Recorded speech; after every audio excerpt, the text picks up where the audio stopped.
우리 이 시간 다시 한번 기도하겠습니다. 하나님, 가진 것 없는 자들이 이 자리에 모였습니다. 가진 것 없는 주의 종이 이 자리에 섰습니다. 그러니 자랑할 것 없는 이곳에 하나님의 나라가 임하셔서 오늘 치유와 회복의 역사가 일어나게 해주시옵소서. 아랫배에다 힘을 주세요. 예수의 이름이 힘입니다. 예수의 이름이 능력입니다. 우리 주여 한번 외치고 이 예배가 하늘에 올라갈 수 있도록 주여 한번 외치고 통성으로 기도합니다. 주여, 주님, 오늘 이 자리에 임하여 주시옵소서. 오늘 이 자리에 임하여 주시옵소서. 자랑할 것 없는 주의 종이 섰습니다. 자랑할 것 없는 주의 종이 섰습니다. 아무것도 자랑할 것 없는 자가 이 자리에 섰사오니 성령님이 이곳에 임하셔서 바람같이 이곳에 임하셔서 아버지의 불처럼 이곳에 임하셔서 이곳에 있는 자들의 심령이 뜨거워지게 하여 주시옵소서. 이들이 믿는 것이 세상의 교회나 세상의 사람이나 세상의 능력이 아니라 만군의 하나님임을 알게 하여 주시옵소서. 만군의 하나님의 능력임을 알게 하여 주시옵소서. 오늘 이 자리에서 이들의 눈에 폭포수와 같은 눈물이 일어나게 도와주시옵소서. 말라버린 가슴 속에 하나님에 대한 열망이 살아나게 도와주시옵시고, 아버지 하나님, 이들이 하나님 말라버린 눈물과 말라버린 기도의 역사가 살아나게 도와주시사 예수의 이름을 부를 때에, 하나님의 이름을 부를 때에 이곳에 치유와 회복의 역사가 일어나게 하여 주시옵소서.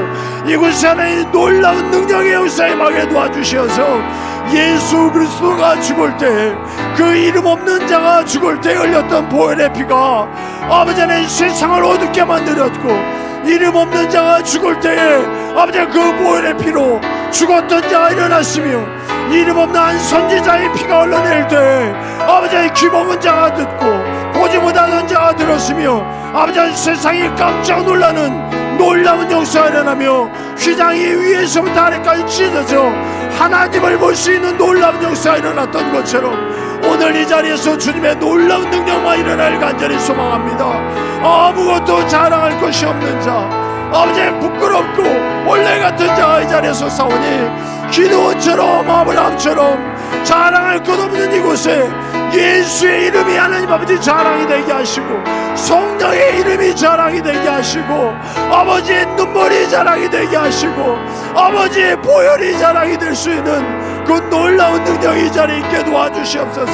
치유와 회복의 역사 일어나게 도와주시옵시고, 새로운 생명이 살아나는 이 자리가 되게 도와주시옵소서. 성령님께서 이 자리에 함께하여 주시어서 우리들이 붙들어야 될 것은 그 피 묻은 십자가, 예수의 십자가, 예수의 이름밖에 없음을 오늘 이 자리에 알게 하여 주시어서 예수의 이름 붙들고 싸우게 하여 주시옵시고, 예수의 이름 붙들고 승리하게 하여 주시옵시고, 예수의 이름만 우리들이 죽었을 때 남는 그 놀라운 능력과 은세가 이 자리에 있게 하여 주시옵소서. 그 축복의 역사가, 그 예수의 이름이 오늘 이 자리에 선포되게 하여 주시옵소서.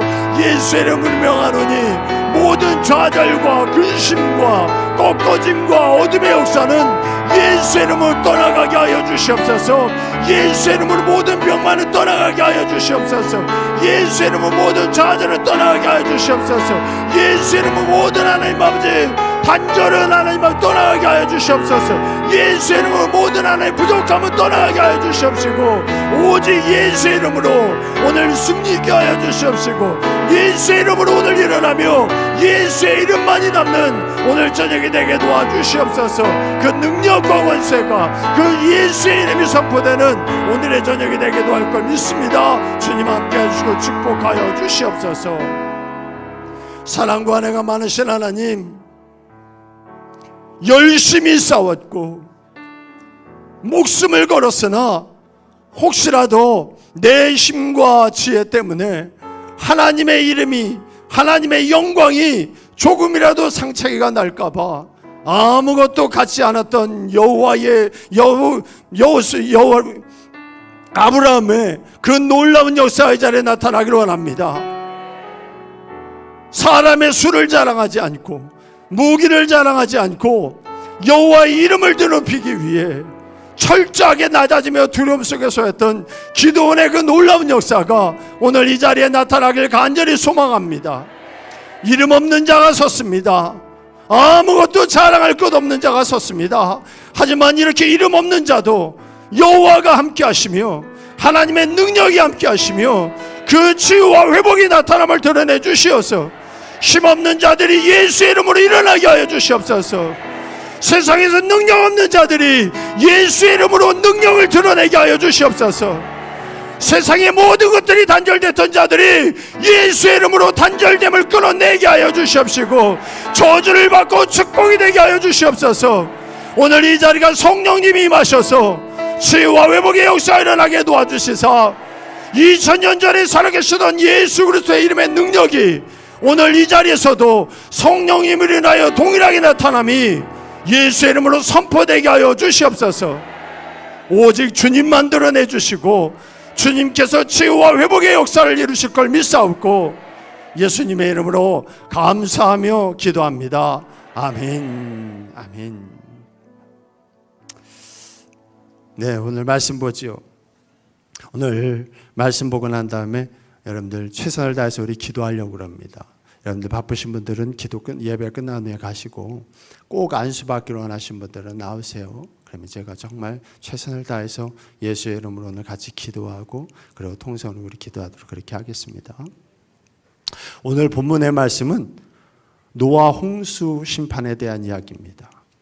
이 심판에 대한 이야기를 하면은요, 현대인과 현대 정신은 하나님의 심판이라고 하는 말에 아주 극도로 혐오감을 느껴요. 그런데도 살아있는 교회는 계속해서 이 하나님의 심판에 대해서 말씀을 선포해야 합니다. 그리고 선포되고 있습니다. 또 믿음의 성도라고 한다면은 이 심판을 믿고 심판을 준비해야 됩니다.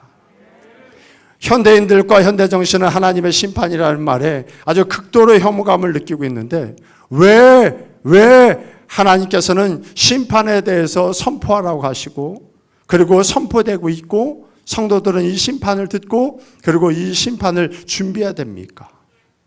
마틴 로이드 존스의 복 있는 사람에 나와 있는 말씀을 통해서 대신 여러분들이 이렇게 인용해서 여러분들의 말씀드리려고 합니다. 현대인과 현대 정신은 하나님의 심판이라고 하는 말에 극도로 혐오감을 느낀다. 사람들은 이렇게 말합니다. 아직도 저런 말을 하다니 놀랍군요. 한 세기 전 설교자들은 사람들이 공포에 사로잡혀 경건하게 살도록 유도했지만 그건 전부 엉터리예요. 심판은 없어요. 그들이 그렇게 말하는 근거는 이렇습니다. 사랑의 하나님을 믿는다면 심판은 그분의 사랑과 절대로 양립할 수 없어요. 우리는 성경을 통해서만 하나님을 제대로 알 수 있습니다. 심판을 믿지 못하겠다는 것은 무지와 추측, 희망사항일 뿐입니다. 심판 개념을 거부하는 현대 모든 입장의 반대편에 성경이 자리 잡고 있습니다. 성경이 끊임없이 심판을 말하는 이유는 바로 하나님이 사랑이시기 때문입니다. 아직 시간이 있는 동안 우리에게 경고하시며 한 사람이라도 더 구원하시기 위해서입니다. 구원의 길, 빠져나갈 길이 있다는 것이 기독교 복음의 전체 메시지입니다. 이것이 하나님의 아들이신 예수 그리스도가 이 세상에 오신 이유입니다. 회개하십시오. 모든 죄의 맹목성과 광기와 사악함을 보고 자신의 죄를 인정하십시오. 하나님의 아들 구주이신 예수 그리스도 안에서 그분을 통해 복음을 믿으십시오. 여기 그 내용이 있습니다. 주 예수를 믿으라. 그리하면 너와 내 집이 구원을 받으리라. 맞습니다. 맞습니다. 우리가 철조망 때문에 양들이 안전지대를 벗어나지 않아서 짐승들을 피하게 되고 그리고 자신을 위협하는 그 위험 요소에 노출되지 않고 보호받는 것처럼 심판이라고 하는 그 두려운 결과가 우리들에게 있기 때문에 모든 이들에게 이 두려운 결과가 있기 때문에 우리는 믿음의 브레이크를 잡기도 하고 그리고 믿음의 열심을 내는 거 아니겠습니까? 그러니 여러분들 이 심판을 여러분들이 꼭 믿고 준비할 수 있어야 돼요. 특히 오늘 말씀을 통해 여러분들이 이 심판을 잘 준비하는 그런 성도들이 되어서 마지막 시대에 하늘나라 갔을 때에 오늘 이 예배에 동참한 모든 이들이 서로 손을 잡고 승전가를 부르며 하나님의 품에 안기는 놀라운 역사가 있기를 간절히 소망합니다. 오늘 본 말씀 11절부터 13절에 보면은요, 부패라고 하는 단어가 4번 나옵니다. 11절부터 12절에 3번이 나오고 13절에 멸하리라라고 하는 단어가 나오는데, 이 멸하리라라고 하는 단어의 원어가 샤트인데, 이 샤트도 동일한 이 앞에 나와 있는 부패하다, 그르치다, 망가지다라고 하는 뜻과 동일해요. 그러니까 2번은 땅의 부패함을 이야기했고 2번은 땅에 있는 혈육의 부패함을 이야기했습니다. 짝이 맞지요? 땅에 대한 부패함 2번, 그리고 그 땅에 사는 혈육에 대한 부패함 2번을 이야기했어요. 이거는 뭐냐면 노아 시대에는 땅이 부패해서 심판받게 됐는데, 땅이 부패하게 된 이유가 뭐냐? 그 땅에 있는 혈육이 있는 자들의 행위가 부패했기 때문이라는 거예요. 13절 보죠. 하나님이 노아에게 이르시되 모든 혈육이 있는 자의 포악함이 땅에 가득함으로 그 끝날이 내 앞에 이르렀으니 내가 그들을 땅과 함께 멸하리라. 그렇게 이야기하죠. 지금 우리들의 현실하고 너무 똑같지 않습니까? 여러분들 요즘 TV를 보면 정말 두렵지 않습니까? 우리가 사는 이 땅은요, 믿지 않는 자들, 믿지 않는 교회 바깥에 있는 분들이 더 종말을 이야기하고 마지막을 이야기합니다. 여러분들 너무 많이 들었을 거예요. 파키스탄 같은 데서는 폭우가 얼마나 많이 왔는지 성경에서 나오는 것 같은 비가 왔다고 이야기해요. 중국이나 유럽은 강이 다 말라서 그 밑에 있는 돌멩이들이 드러날 정도로 가뭄이 와요. 극지방도 높고 유럽은 또 폭염이 옵니다. 이런 땅이 부패한 거를 교회 바깥에 있는 사람, 교회 안에 있는 사람들이 다 알아요. 이유가 뭡니까? 이유는 분명하죠. 이 땅에 있는 혈육들이 샤트, 부패했기 때문이에요. 다 망가졌기 때문입니다. 이 부패함 다음에는 이제는 심판밖에 없어요. 저는 이 심판의 날이 매우 가까이 왔다고 봅니다. 아주 매우 가까이 왔다고 생각을 해요. 그러면 여러분, 우리 믿는 사람들은 이 마지막 때에, 이 심판이 가까운 이때에 무언가를 해야 되잖아요. 근데 많은 분들이 뭐라고 그러냐면은, 아니 이 큰 역사의 소용돌이 속에서 우리같이 별 볼 일 없는 사람들이 할 수 있는 일이 없다. 아니 목사님, 할 수 있는 일 뭐가 있겠습니까? 그렇게 이야기를 해요. 어떻게 생각하면 정말 우리들이 할 수 있는 일이 없을 것 같아요. 그런데 여러분, 있습니다. 있어요. 이번 집회의 주제처럼, 또 오늘 말씀의 제목처럼 큰 군대로 우리가 이 마지막 때에도 일어날 수 있습니다. 살아날 수 있습니다. 에스겔 37장에 나오는 그 말씀을 가지고 오늘 말씀에, 이 집회에 아마 제목을 정했을 거예요. 그 에스겔 37장에 나오는 큰 군대, 그 군대의 모습은요, 숫자가 많은 군대일 수도 있죠. 하지만 에스겔 37장에 나와 있는 그 군대는 숫자로서의 큰 군대가 아니라 세상을 확 뒤집어서 아직 흔들을 하나님의 귀한 업적을 만드는, 그런 업적을 남기는 그런 하나님의 군사들을 이야기하는 거 아니겠습니까? 그 군사들이요, 이 마지막에도 저는 분명히 일어날 수 있다고 저는 믿어요. 이 자리에 있는 여러분들이 그 군사가 됐으면 좋겠습니다. 창세기 4장 16절부터 26절에 보면은 가인의 후손들이 막 쭉 나옵니다. 근데 가인들의 후손들을 통해서 뭐를 하나님이 말씀하시려고 그러냐면 죄의 폭력성이 확산되고 있음을 이야기해요. 가인의 후손들이 막 잘 되는 것처럼 보이지만 사실은 죄가 막 강력하게 번지고 있는 것을 그렇게 드러내고 있습니다. 라멕이라고 하는 사람이 나오는데, 이 라멕이라고 하는 사람은 자기의 아내들한테 자랑을 하는데요. 뭐를 자랑하냐면 내가 사람 죽였어. 사람 죽인 거를 자기 아내들에게 자랑을 하는 사람이에요. 그러면서 뭐라고 그러냐면은 가인을 위해서는 벌이 7배인데 나 라멕을 위해서는 벌이 77배다. 그렇게 얘기했어요. 이 얘기가 뭐냐면 가인에게 주어지는 벌이 7배라는 건 하나님의 보호하심을 이야기하는 거예요. 그런데 자기한테는 그 10배에 달하는 77배의 힘이 있다는 겁니다. 이건 보복, 아주 처절한 보복을 얘기하는 거예요. 하나님보다 내 힘이 10배는 더 세. 내가 훨씬 강해, 하나님보다. 이런 악한 자가 아주 득세하는 그 죄가 강력하게 확산되는 때가 이 창세기 4장에 나와 있는 그런 말씀이에요. 그런데 그런데요, 참 감사한 게 있습니다. 그런 죄의 폭력성이 확산되는 때에도 하나님은 아담의 아들 아벨의 뒤를 이어서요, 셋이라고 하는 아이를 줘요. 그리고 이 아이가 어떻게 됐는지 나오지 않아요. 오랜 시간이 흘렀겠지요. 그런데 이 셋의 자녀들이 하나님의 뜻 안에서 잘 살아나가요. 셋도, 셋의 후손들도 그 죄가 간영할 때 하나님의 뜻대로 아무도 알아주지 않는데, 그런 비참한 속에서, 단절 속에서도 하나님을 위해서 최선을 위해서 살아갑니다. 그러다 보니까 조금씩 사람들이요, 하나님의 신앙에 대한 긍정적인 생각들을 가지게 돼요. 그리고 그 긍정적인 생각들은 확산이 돼서 에노스 때 우리가 잘 아는 말씀이잖아요. 에노스 때 어떤 일이 생깁니까? 사람들이 여호와 이름을 불렀더라. 여러분, 이게 하나님이 우리들에게 원하는 큰 군대라고 저는 생각해요. 죄가 관영해 살인한 것을 자랑하고 하나님보다 내 힘이 10배나 더 잘한 것을 이야기하는 그때에, 아무도 안 알아주고 세상도 알아주는 그때에도 묵묵하게 하나님을 위해서 살아가다 보니까 그 하나님을 위해서 살아가던 자들이 하나님의 이름을 조금씩 접하여 나중에는 세상에 있는 사람들이 여호와의 이름을 부르는 그 세상을 만드는 이런 귀한 사람이 여러분 세상에서 가장 강력한 하나님의 군대, 가장 큰 군대가 아니겠습니까?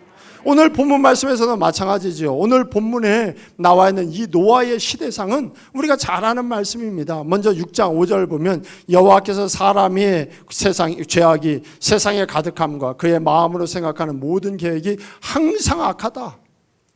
12절도 보세요. 하나님이 보시니 땅이 부패하였으니 이는 땅에서 모든 혈육 있는 자의 행위가 부패하였다. 13절도 보세요. 하나님이 노아에게 이르시되 모든 혈육 있는 자의 포악함이 땅에 가득함으로 그 끝날이 내 앞에 이르렀으니 내가 그들을 땅과 함께 멸하리라, 그렇게 얘기했어요. 땅은 이제 완전히 부패했습니다. 땅이 완전히 부패했어요. 그런데 그런 중에서도 하나님은 노아의 가족을 부르죠.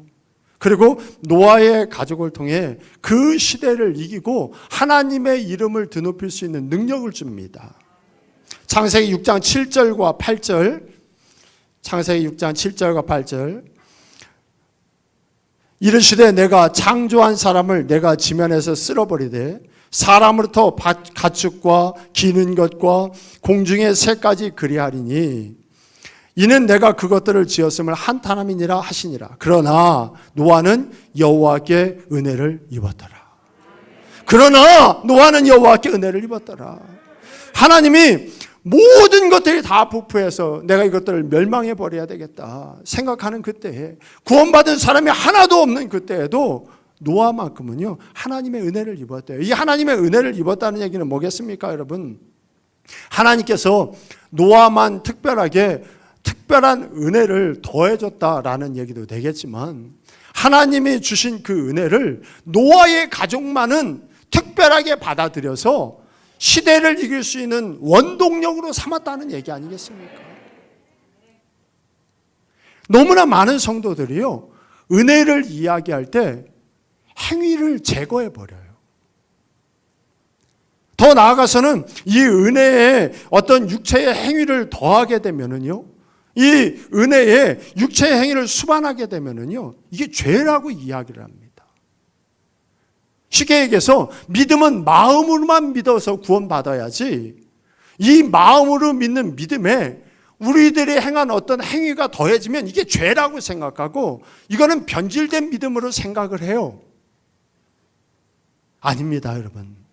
사명을 감당할 힘의 근원은, 그 은혜는 전적인 하나님의 은혜죠. 하나님에서 나와요.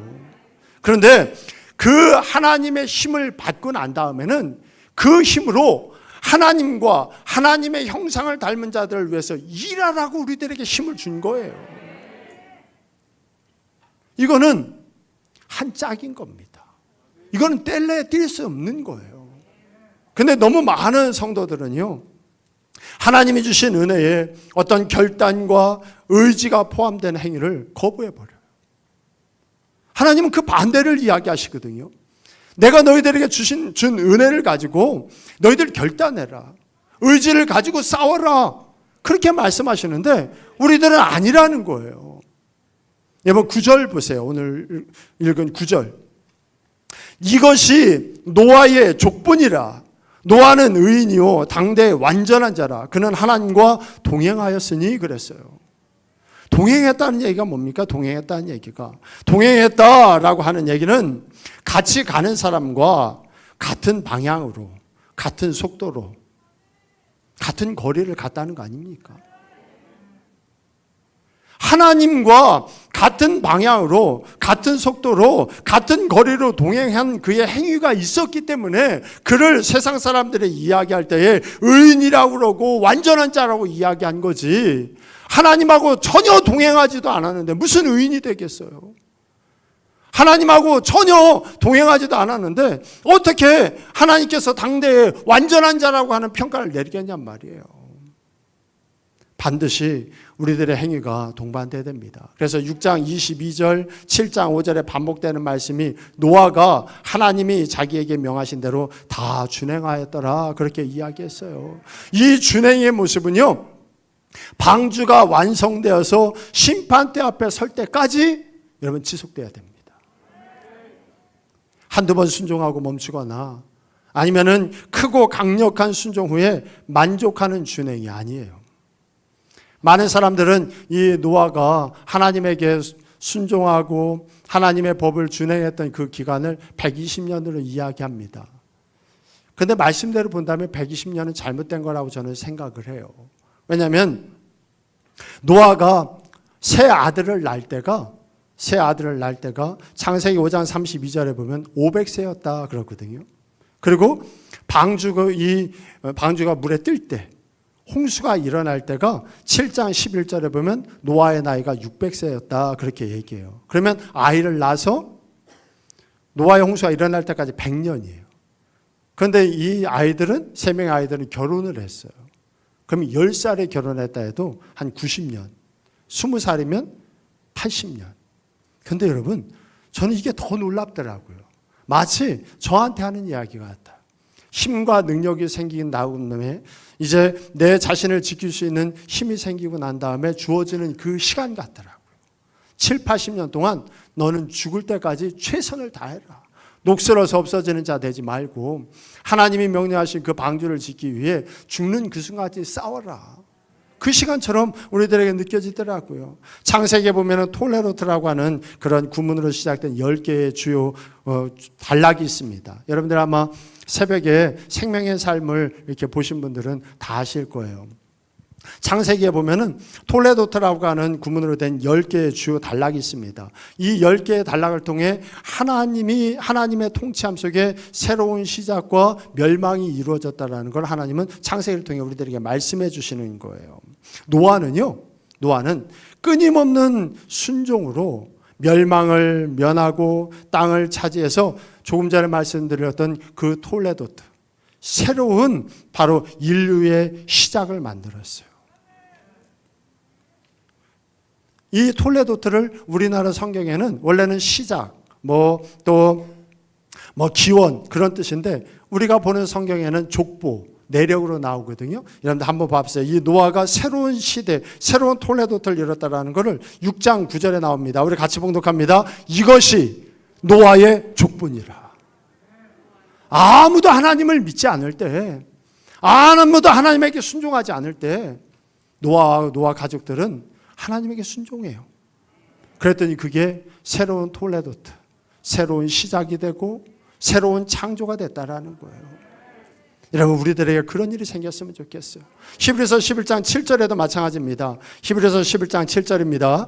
믿음으로 노아는 아직 보이지 않은 일에 경고하심을 받아 경외함으로 방주를 준비하여 그 집을 구원하였으니 이로 말미암아 세상을 정죄하고 믿음을 따르는 의의 상속자가 되었느니라. 새로운 시작이 돼버린 거예요. 환경만 탓하지 마세요. 환경만 탓하지 마세요. 노아에게 일어난 하나님의 역사는요, 우리들에게도 똑같이 일어나지 않겠습니까? 우리들의 삶에도 이 노아에게 일어났던 일이 똑같이 일어날 거예요. 이 마지막 시대에 노아가 방주를 만들었던 것처럼 우리들도 하나님 말씀에 순종해서 방주를 만들어야 돼요. 그리고 그 방주 안에 들어가야 됩니다. 불순종하면 반드시 멸망할 거예요. 누구도 여기에서 제외되지 않아요. 예외되지 않습니다. 예외는 없어요. 그러면 노아가 만든 방주를 지금 우리는 무엇으로 만들어야 됩니까? 우리도 노아처럼 나무 잘라다가 방주 만들어야 될까요? 아니요. 우리들이 만들 방주는요, 이것과는 달라요.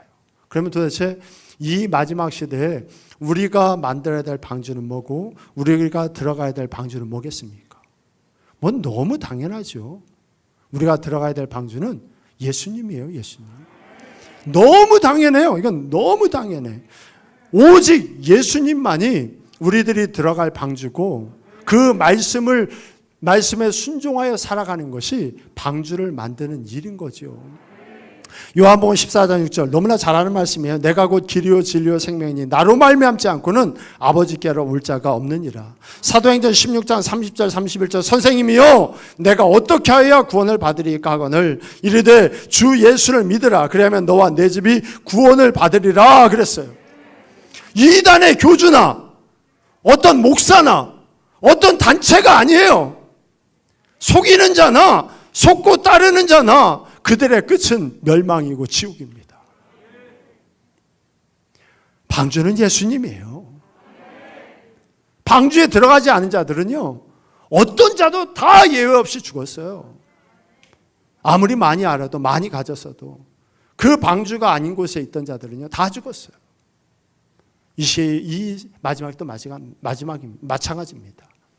예수님이라고 하는 방주에 타지 않으면 어떤 능력이 있는 곳에 있더라 하더라도 어떤 강력한 말씀이 있는 곳에 있다 하더라도 어떤 엄청난 수가 모이는 그런 단체에 있었다 하더라도 그들은 속고 속이는 자로 결국은 멸망할 수밖에 없어요. 그러니 그 예수 안에 여러분들이 있어야 됩니다. 이 방주에 탄 자들은요, 방주에 탄 동물과 인간은 방주의 법에 따라야 생명을 유지하고 땅을 차지하고 번성할 수 있었어요. 천성이 다르게 태어났어도 방주에 타는 순간부터 그들의 모든 성격과 습관을 방주에 탑승한 자처럼 다 변화시켜 버렸어야 돼요. 그 방주의 법에 순응했어야 됐습니다. 창세기 6장 21절입니다. 6장 21절 한번 보죠. 너는 먹을 모든 양식을 내게로 가져다가 저축하라. 이것이 너와 그들의 먹을 것이 되리라. 여러분 375일 동안 방주에 있었다고 성경에 나오거든요. 375일. 1년이 넘어요. 그러면 그 1년 동안 그 방주에 타고 있는 짐승이나 사람이 먹어야 되는데 방주에 탄 짐승들은 다 초식동물들이 아니었어요. 초식동물도 있고 육식동물도 있었습니다. 그러면 1년 동안 그 육식동물이 먹어야 될 게 어디서 나와? 지금처럼 엄청나게 큰 냉장고가 있는 것도 아니고 하나님이 뚜껑을 열어서 그때마다 짐승이나 아니면 까마귀에다가 통해 고기나 떡을 먹여다 준 것처럼 준 것도 아니고 결국 이 21절에 나와 있는 축적된 음식이라고 하는 것, 노아의 가족들과 방주에 타고 있었다고 하는 그 짐승들이 먹을 수 있는 것은 아마 채식이었을 거예요. 곡식이나 아니면 이런 것들이었겠죠. 고기는 그렇게 오랫동안 저장할 수가 없잖아요. 1년 동안이나. 그러면 여러분, 이 육식동물들이 어떻게 살겠어요? 육식동물이 나는 고기 먹고 살았습니다. 나는 고기 먹고 살게 하나님이 만들었으니까 나 고기 주세요. 나 고기 안 주면 나 안 합니다. 그러지 않았다는 거예요. 그러지 않았다는 거예요. 뱀이든 사자든 호랑이든 노아가 주는 대로 그곳에 있었다는 거예요. 동물들이 차지하는 375일 동안 동물들이 차지하는 영역과 먹이 사슬의 위치, 밀폐된 공간으로 인해 받는 스트레스, 이런 모든 생태적인 지위에 대한 고려가 전혀 없던 것이 방주였어요. 그런데 그들은 그 모든 것들이 고려되지 않는 방주에서 순종합니다. 그렇게 되니까 이 방주가 가장 완벽한 공동체가 된 거예요. 어떤 이는 이 방주를 하나님이 보시기에 좋았다는 말씀하신 에덴 동산과 비유하더라고요. 하나님은 그들을 통해, 순종한 그들을 통해 새로운 시대를 열었습니다. 우리도 마찬가지예요. 우리들이 구원이신 예수님하고 함께 있고 예수님의 그 배를 같이 탔으면은 우리들에게서 뭐가 나타나야 되냐면, 쉽게 해서 예수를 믿는다고 하는 여러분들과 저에게서 어떤 모습이 나타나야 된다고 하냐면은 예수님 닮은 모습이 나와야 돼요. 예수님이 가는 것처럼 가야 되고요. 같은 배를 탔으니까. 예수님이 말하는 것처럼 말해야 하고요. 예수님이 쓰면 쓰고 예수님이 가면 가는, 예수님의 배에 탄 것처럼 우리들이 살아야 그게 예수 믿는 사람이라는 거예요. 이게 바로 예수 닮은 사람이에요. 그러면 여러분 구체적으로, 그러면 도대체 예수 닮은 사람이 누군가? 도대체 예수는 누군가? 구체적으로 우리가 알아야 되겠죠. 마태복음 11장 28절 29절입니다. 마태복음 11장 28절과 29절 두 절인데 먼저 29절부터 보죠. 마태복음 11장 29절 우리 같이 봉독합니다. 나는 마음이 온유하고 겸손하니 나의 멍에를 메고 내게 배우라. 그래야면 너의 마음이 쉼을 얻으리라. 예수님이다. 예수님의 가장 큰 특징을 이야기해달라. 그러면요, 마음이 온유하고 겸손한 자라는 거예요. 이 점을 하나님은, 하나님의 아들 예수님 우리들에게 배워라 그렇게 이야기했어요. 배워라. 너희들 제발 좀 겸손해라.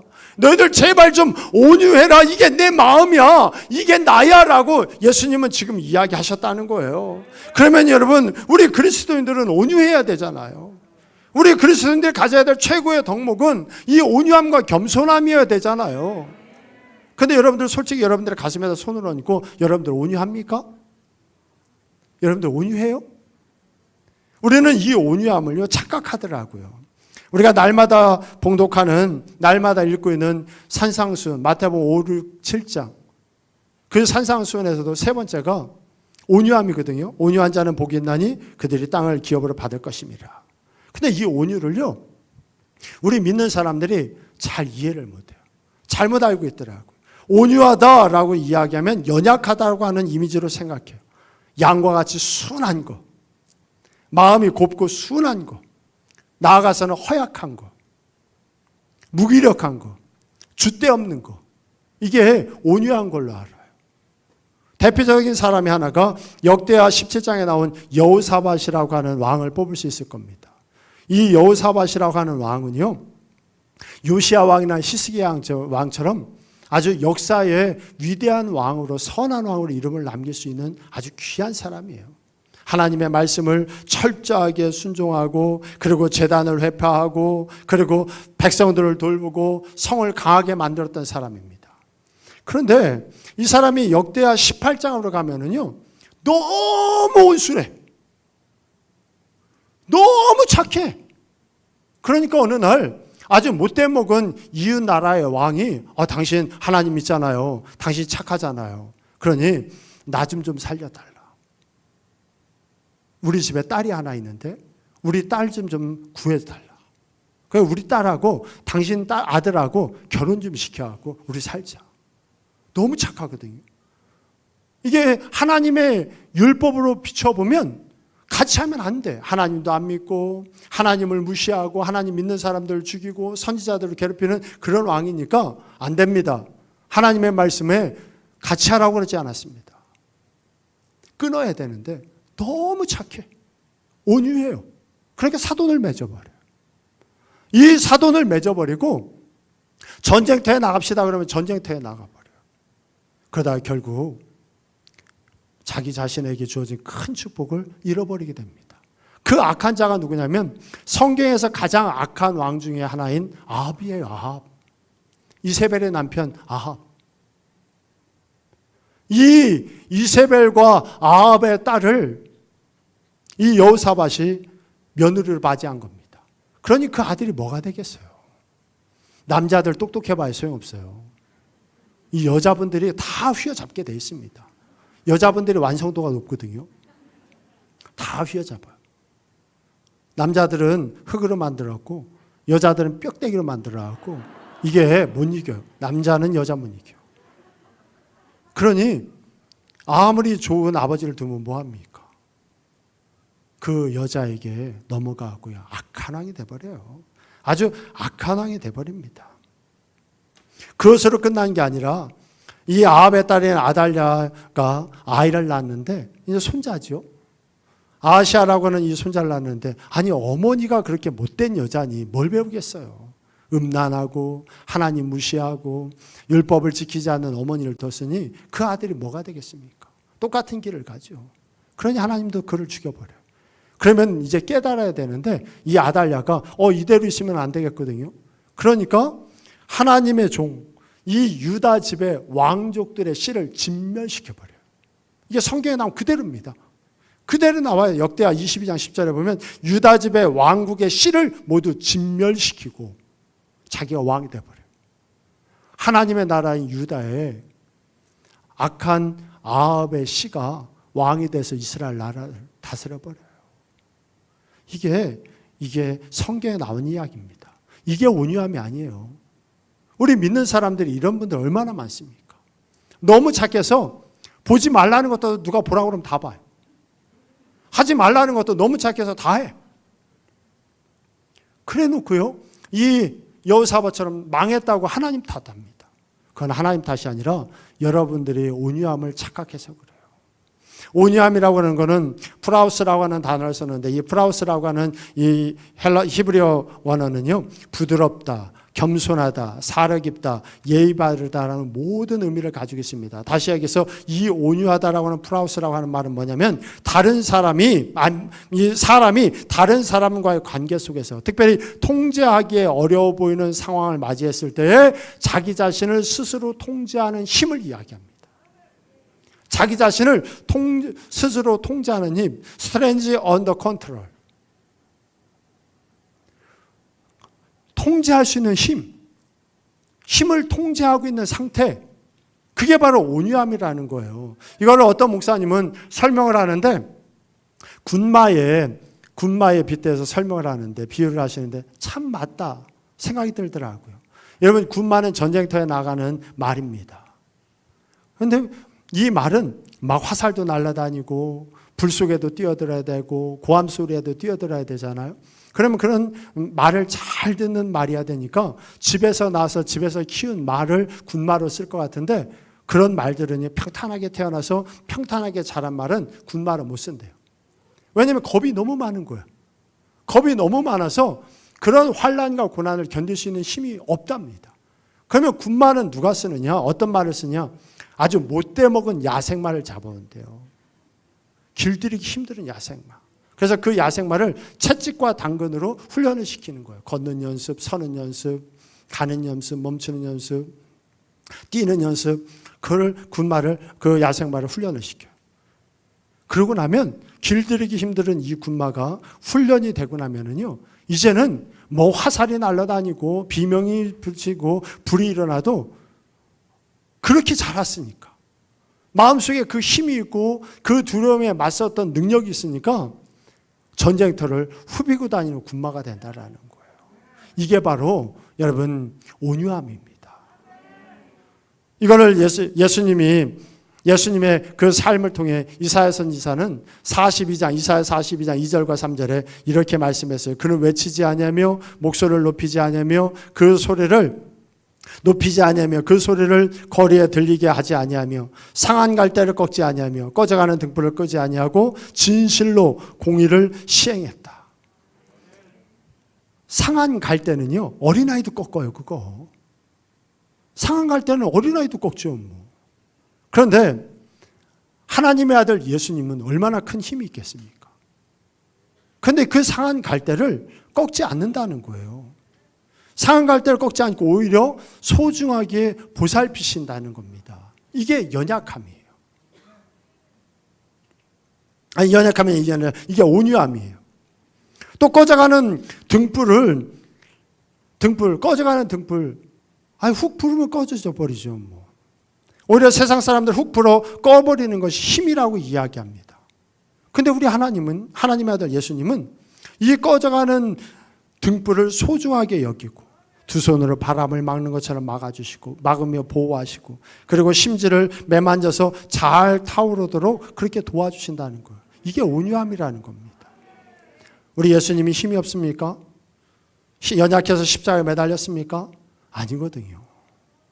세상을 만드셨고 세상을 있게 하시고 앞으로도 세상을 있게 하실 분, 1만 군단의 천사들을 불러서 세상을 뒤집어 엎을 수 있는 분, 모든 병을 고칠 수 있는 분, 모든 단절을 회복할 수 있는 분, 모든 것들을 바꿀 수 있는 능력이 있는데도 불구하고 우리 인류를 위해, 나 같은 죄인을 위해 이 모든 것을 내려놓으신 것, 이게 바로 온유라는 거예요.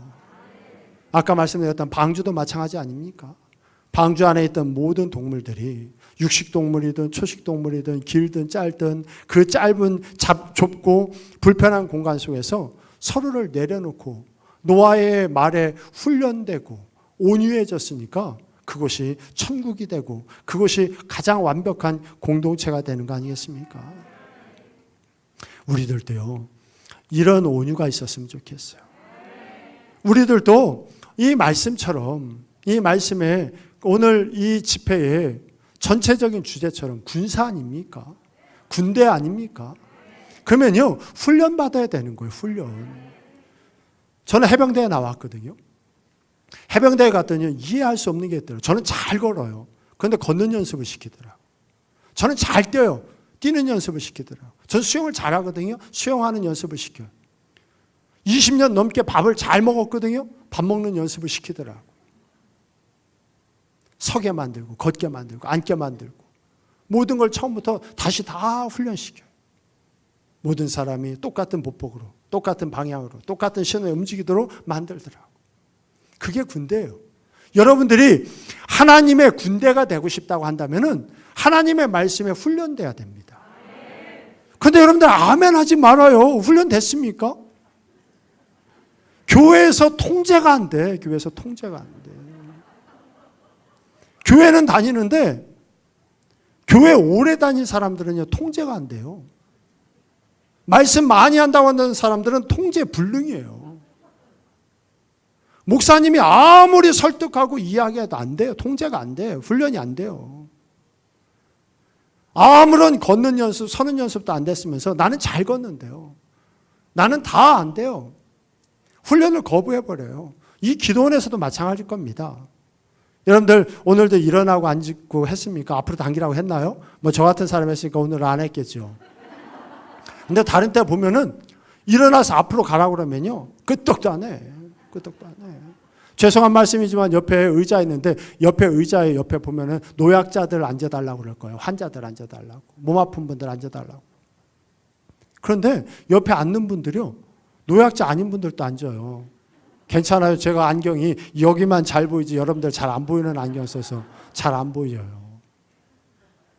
그런데 하나님은 보시잖아요. 하나님은 보잖아요. 그러면 우리가 좀 말씀에 훈련 받아야 되지 않습니까?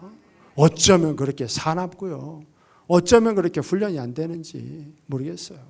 여러분, 이 훈련된 모습이 나의 모습이 돼야 됩니다. 나의 모습이 돼야 돼요. 아내로서 훈련된 아내가 돼주세요. 남편으로 훈련된 남편이 좀 돼줘요. 하여튼 고집 무지하게 써요. 성도로서 훈련된 성도 좀 돼줘요. 이 자리에는 우리 목회자들은 목회자로서 훈련된 목회자들 좀 돼줘요. 목사 같은 목사가 없어. 성도 같은 성도가 없어요. 그러면서 날마다 이야기하게 나는 훈련된 용사라는 거예요. 그건 미친 사람이죠. 미친 사람이에요. 전진 앞으로 하면 뒤로 뛰는데 그건 미친 거 아닙니까? 그건 미친 거죠. 그런데 미친 사람은 미친 걸 몰라. 미친 걸 몰라요. 정상인 사람들에게 미쳤다고 이야기해요. 어쩌면 여러분들과 제가 바로 이런 영적인 미친 사람일 수 있어요. 영적인 정신병자일 수 있어요. 전혀 훈련되어 있지 않으면서 훈련된 것처럼 생각하는 이게 바로 영적인 정신병자 아니겠습니까? 훈련돼야 됩니다. 어떤 사람은 이야기해요. 예, 목사님 조금만 기다려줘요.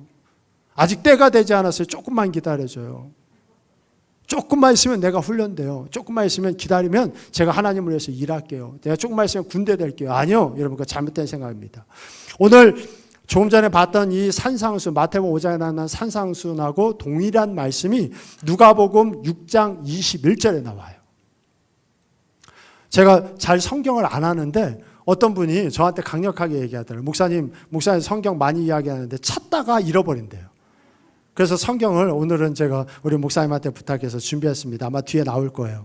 6장 21절 우리 같이 봉독하죠. 지금 줄인 자는 복이 있나니 너희가 배부를 것이며 지금 우는 자는 복이 있나니 너희가 웃을 것임이니라.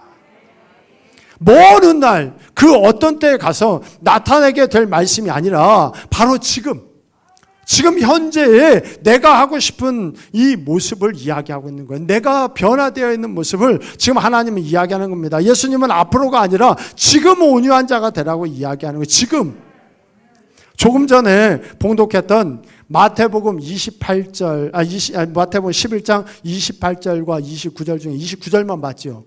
28절도 여러분들 한번 우리 같이 봉독하죠. 마태복음 11장 28절입니다. 수고하고 무거운 짐진 자들아 다 내게로 오라. 내가 너희를 쉬게 하리라.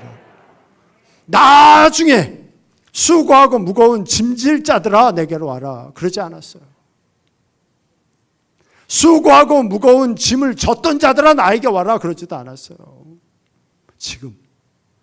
지금 수고하고 무거운 짐을 지고 있는 너희들은 나한테 와라. 그러면 내가 너희들을 쉬게 할게. 그렇게 말씀해 주고 있어요. 그런데 너무 많은 성도들은요, 이런 말씀을 듣고도 아니래요. 기다려달래요. 아니래요. 내가 아직 준비가 안 됐으니까. 하나님의 때가 아직 이르지 않았으니까 그때를 기다려달라고 이야기합니다. 근데 그놈의 때가 언제 와야지? 10년 전에나 20년 전에나 30년 전에나 날마다 훈련도 안 된 우리들이 앞으로는 훈련 되겠습니까? 제가 아프리카에 가봤는데요. 나는 모든 말들은 다 훈련되는 줄 알았거든요. 그런데 얼룩말은 훈련이 안 된대요. 이 얼룩말은 아무리 때리고 아무리 당근을 줘도 얼룩말은 훈련이 안 된답니다. 여러분들 얼룩말이 짐 짊어지고 사람 태우고 하는 거 보셨어요? 없죠. 여러분들이 얼룩말이에요. 제가 얼룩말이에요. 안 돼. 그러면서 앞으로는 될 거라고.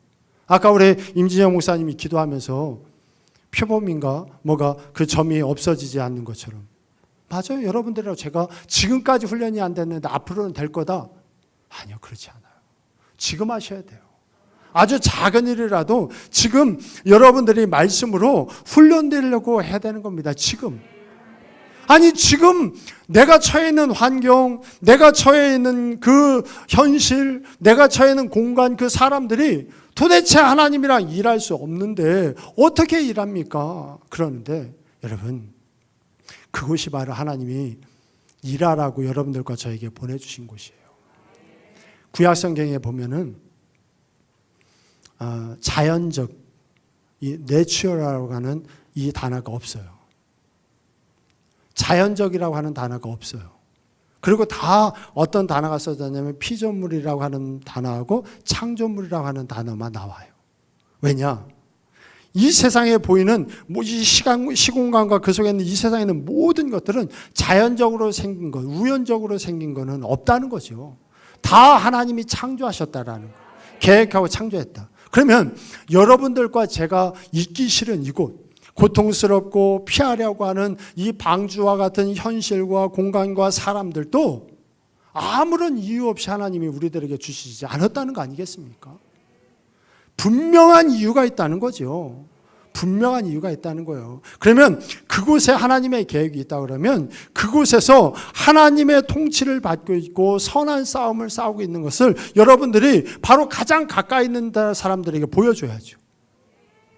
남편에게, 아내에게, 자식들에게, 부모에게, 교회에서, 이웃들에서, 직장에서. 그게 온유함이고 그게 하나님의 말씀을 믿는 사람들 아닙니까? 그럴 때에 하나님께서는 온유해지는 자들에게 땅을 기업으로 주리라 그랬어요. 온유하지 않으니까, 훈련되지 않으니까 땅이 없는 거예요, 여러분. 훈련되고 그리고 온유해지면, 하나님의 말씀에 그 길들여지면 하나님께서는 반드시 땅을 기업으로 줍니다. 제가 작년이었을 거예요. 작년에 일부 예배를 마치고 다른 곳에 이렇게 집회를 가게 됐는데 할머니하고 어떤 분이 한 20살 정도 된 자매를 이렇게 데리고 왔습니다. 그리고 저한테 빨리 가야 되는 저를 붙들고 기도를 해달라는 거예요. 그래서 제가 그 자매를 위해서 이렇게 기도를 하는데 비웃더라고요. 비웃어. 이게 느껴지는 거예요. 이게 느껴져. 당신이 나를 못 이겨. 나를 못 내쫓아. 아니나 다를까 기도가 끝나니까 이 아이가 뭐라고 그러냐면 씩 웃으면서요. 박보영 목사님 만날 수 있게 해달래요. 저도 자존심이 있습니다. 저도 자존심이 있어요. 그런데 그렇게 이야기하는데 제 마음에 그래, 그렇지 뭐 하고 가야 되는데요. 주의 종들이 그럴 수 있습니까? 그리고 또 하나님이 강력하게 주신 마음이 너무 안타까운 마음을 주시더라고요. 이대로 가면 안 될 것 같은 마음에 난 빨리 가야 되는데. 그러니 저도 목회를 20여 년 했으니까 아무것도 모르는 이름 없는 종이지만 하나님이 주의 종으로 쓰는 데에는 기도하고 말씀 보는 분명한 이유가 있을 거 아닙니까? 그런 힘이 있을 거 아닙니까? 저 나름대로의 기도의 방법이 있어요.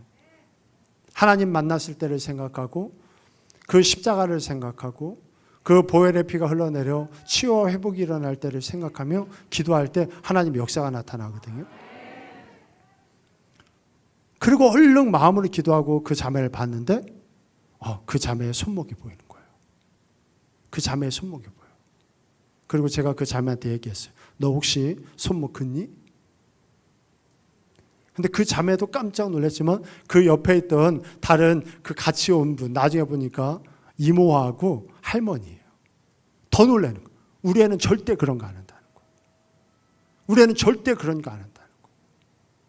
근데 제가 또 그랬어요. 너 만에 하나 술 먹고 그랬다가 너 진짜 죽는다. 너 술 먹고 그러면 너 진짜 죽어. 셋 다 아니라는 거예요. 그런데 그러면서다가 이 여자아이가 팡 터졌어요. 그래서 뭐라 할머니, 이모 창피하게 왜 목사님한테 내 얘기를 하는 거야. 창피하게 왜 목사님한테 내 얘기를 하는 거야. 그러는 거예요. 그래서 제가 그러지 않겠어요. 아니 나는 여기 있는 분이 니네 할머니인지 이모인지도 모른다. 그냥 하나님이 네 손목을 보게 해줬을 뿐이야. 내가 지금 급히 가야 되니까 내가 설교하고 올 텐데 너 다음부터 꼭 나한테 와라. 나는 뭐 보고 듣는 그런 목사가 아닌데 나같이 둔한 사람에게도 하나님이 너를 사랑할 수 있는 이런 마음을 주시고 저는 모든 주의 종들이 다 이렇게 아주 가끔이지만 하나님이 열어주실 때가 있다고 저는 강력하게 믿는 사람입니다. 어떤 주의 종들이든 하나님 뜻대로 사는 자들에게는 하나님의 영역이 있다고 저는 믿어요. 그러니 다른 사람들 쫓아다니지 말고 여러분들 담임 목사님한테 가서 기도 받으시고 여러분들의 주위에 있는 하나님 뜻대로 사는 주의 종들을 존경하고 인정해주는 여러분들 되세요. 너 꼭 알아. 너 꼭 나한테 와서 너 상담받고 기도하자. 그랬어요. 근데 이 아이가 그 다음 주부터 오는 거예요. 진짜 와. 이 아이가 이제 가서 아마 할머니하고 이모한테 물어봤겠죠. 그리고 진짜 그 다음 주부터 와요. 그리고 제가 하라는 대로 해요. 너 절대로 밥 굶지 말아라. 너무 많이 먹지도 말고 적게 먹지도 말고.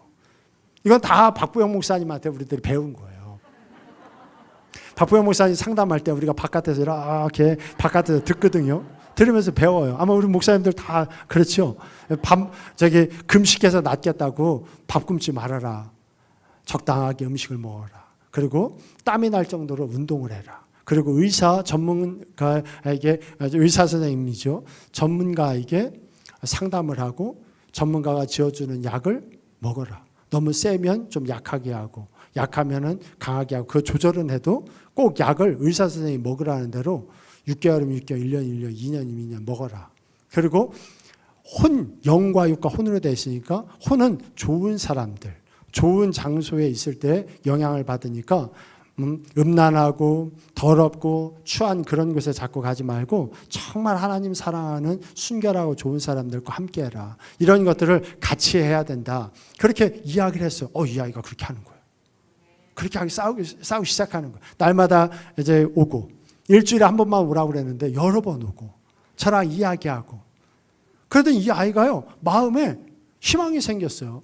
어느 날 저한테 그러는 거예요. 목사님, 저한테 2가지 희망이 생겼습니다. 그러니 목사님 이거 2가지 꼭 기도해 주세요. 그래, 뭐냐? 하나는 박보영 목사님이 좋은 일을 너무 많이 하시고 목사님들이 좋은 일을 많이 하니까 저도 그 좋은 일에 동참할 수 있도록 내가 뭘 할 수 있을까 생각해 봤더니 나는 빵 만드는 일을 좋아하니까 난 제과 제빵사가 되고 싶어요. 그러니 목사님 저 제과 제빵사 될 수 있도록 기도해 줘요. 2번째로는 저는 엄마가 되고 싶어요. 그런데 엄마가 되고 싶은데 결혼할 때 우리 목사님이 아시는 것처럼 나는 아버지가 없고 어머니는 식물인간으로 몇 년째 누워있으니까 나는 외로워요. 근데 나는 외롭게 결혼식장에 들어가고 싶지 않아요. 그러니 목사님이 아버지가 돼서 내 아버지 돼준다고 했으니까 내 아버지 돼서 결혼할 때 내 손을 잡고 들어가줘요. 걱정하지 말아라. 손만 잡고 들어가는 게 아니라 아버지가 그냥 딸 그냥 시럽집 보내면 되냐? 네가 냉장고가 필요하면 냉장고, 네가 TV가 필요하면 TV, 내 힘껏 닿는 대로 내가 최선을 다해서 너 도와줄게. 그렇게 얘기했거든요. 이 아이가 이제 하는 거예요. 그래서 너 결혼은 이렇게 하면 되겠고 2번째 제과 제빵사 되려면 너 공부해야 된다. 목사님 저는 아는 것처럼 이 병 때문에 저는 공부를 해보질 않았어요. 안 돼. 아니야 괜찮아. 오늘부터 너 죽으라고 공부해봐라. 너 죽으라고 공부해. 네 오빠를 보면 니네 집은 똑똑하니까 너는 될 거다. 그러니 너 죽으라고 공부하고 이 서울이나 인천 이 경기권에 있는 센 대학교 넣지 말고 지방에 있는 대학교다 넣어라. 그랬거든요. 그리고 이 아이가 열심히 그걸 하는 거예요. 열심히 예배드리고 열심히 운동하고 음식 조심하고 의사 선생님과 이야기하면서 약 먹고 열심히 이렇게 싸우다가요 시험을 봤거든요. 올 초에 시험을 봤어요. 이 아이가 그건 얘기하지 말라서 얘기하지 말아야 될 거예요. 이 아이가 제일 가고 싶은 대학교가 저는 인천에 있는 대학교인 줄 알았어요. 인천에. 이름이 비슷해요. 그래서 인천에서 내가 이런 아이들은 멀리 혼자 놔두면 안 되니까 멀리 가지 못하게 하고 제가 기도를 거기 되도록 하게 기도를 했습니다. 올 초에 3개가 됐어요. 제가 제빵 3개가 됐어요. 3개가 됐는데 어디 가고 싶냐 그랬더니 저한테 이야기했던 인천하고 아주 이름이 비슷한 정말 받침 하나 다른 나는 내가 인천인 줄 알았어요. 정말 인천 같아. 여러분들도 얘기하면 얼마든지 속을 거예요. 그래서 제가 엄청 기도했거든요. 하나님 가까운 데 있는 대학교 돼야 됩니다. 가까운 데 있는 데야 됩니다. 기도를 엄청나게 했거든요. 그래서 그 대학교가 가고 싶다는 거예요. 그래 잘 됐어. 너 멀리 가면 안 되니까 거기 가라. 집에서부터 몇 분이나 걸리냐. 그때 저를 이상해 보면서요. 목사님 거기 엄청 멀어요. 기숙사 가야 돼요. 인천이라며. 아이 목사님 인천이 아니라 니 못 뺀 거기요. 깜짝 놀라서 멀어. 그런데 거기 됐어요. 열심히 학교 다니고요. 요번에도 좋은 점수를 가지고 와서 저한테 빵하고 가지고 왔어요. 하나님의 말씀에 순종하니까 그렇게 되더라고요. 여러분 정말 하나님한테 순종받으면 땅이 생겨요. 근데 참 이상하죠? 참 이상해. 전 너무 이게 이상해요. 온유한 사람은 땅을 기업으로 받는다고 그랬는데 땅을 기업으로 못 받아요. 그거 참 이상해요. 말씀 하나 볼까요? 로마서 6장 1절과 2절. 우리 같이 봉독합니다. 그런즉 우리가 무슨 말을 하리요? 은혜를 너에게 하려고 죄에 거하겠느냐? 그럴 수 없느니라. 죄에 대하여 죽은 우리가 어찌 그 가운데 살리요? 죄에 대하여 죽은 우리가 그랬거든요. 여러분들과 저는 죄에 대해서 죽었잖아요. 교회 오래 다닌 사람들은 죄에 대해서 죽었잖아요. 말씀 많이 아는 우리들은 죄에 대해서 죽었잖아요. 기적을 많이 경험한 사람들은 죄에 대해서 죽었잖아요. 기적을 엄청나게 많이 알고 성령의 그 느낌을 알고 예언도 해보고 그리고 방언도 했잖아요. 그런데 죄에 죽지를 않아. 죄에 죽지를 않아요. 이게 어떻게 된 일인지 모르겠어요. 훈련받지 않아요. 죄를 죽이려고 훈련을 전혀 받지를 않고 죄에 죽지를 않아요. 믿지 않는 사람들보다도 더 못할 때가 많아요. 오늘도 여기 반주하는 우리 청년들이 있는데 우리 청년들은 어리잖아요. 여러분들보다 훨씬 어리잖아요. 근데 이 반주하기 위해 학교 끝나자마자 직장 끝나자마자 택시 타고 와요. 담장 목사님이 야 니네들 돈 너무 많이 들잖아. 그랬더니 우리 청년들이 뭐라 그러냐면 목사님 그러라고 하나님이 돈을 줬죠. 그런다는 거예요. 우리 교회에 요즘 눈이 안 보이는 어머니가 아들을 위해 와요.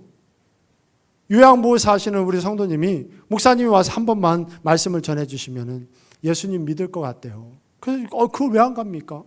얼른 가서 말씀을 전했는데 전할 거 없으니까 아들을 위해서 한번 좀 기도해봐라. 나도 우리 어머니 때문에 목사 됐으니까 이 아들이 저보다 덩치가 큰데 몸 반을 뇌졸중 때문에 30%밖에 못 써요. 그러니까 아무것도 못하는 거예요. 그러니 그 어머니가 눈이 안 보이는 어머니가 얼마나 힘들겠습니까?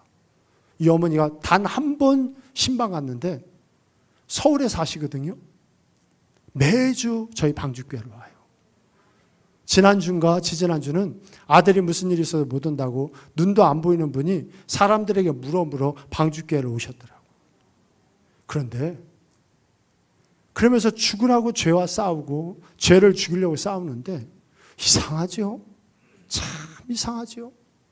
믿는다고 하는 우리들은 죄를 안 죽여요. 죄를 안 죽여. 너무 이상해요, 저는. 어떻게 그렇게 죄와 싸워보려고도 안 하나? 이해할 수가 없어요, 여러분. 그러면서 나는 군사다.